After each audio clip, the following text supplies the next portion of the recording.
I am out in the field right now doing my morning walkthrough where I just get my eyes on all of the stems in the field.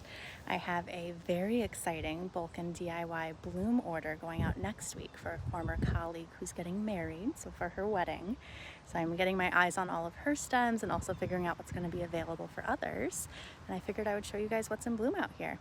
Sweet peas are going wild right now. They're holding on in this crazy heat wave that we're having.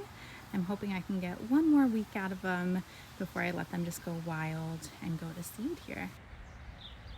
Out here in the main field, I have some first season yarrow. As we move down the field, here are the dahlias. And with all of this warm weather, they're really starting to take off.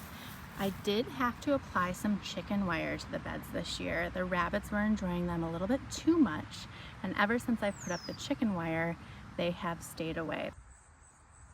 This is all amaranth, and it is this gorgeous contemporary drippy bloom, and it's getting close to be ready to harvest. I'm going to see how long I can get the florets to go before I pick some stems.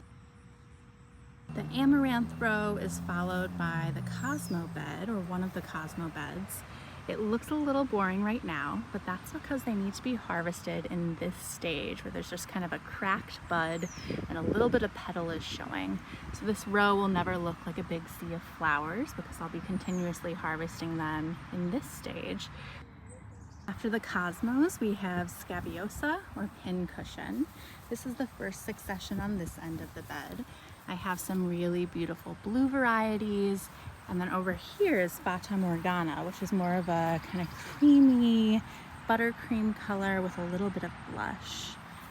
Just on the other side of that starts the zinnias that are in some of the coolest shades this year. So really romantic pastels and peaches, linen tones, and pinks. And that is followed by the Lisianthus, which are really taking off.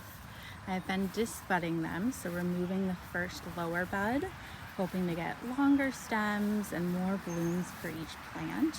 And they are so healthy this year. These are all from Farmer Bailey. These are some of the only plants that I order in plugs for in the garden. And last but not least, I have 2 beds filled with snapdragons, and I tend to keep these in their beds throughout the season. You get a really good flush this time of the year. The first flush is starting to wrap up,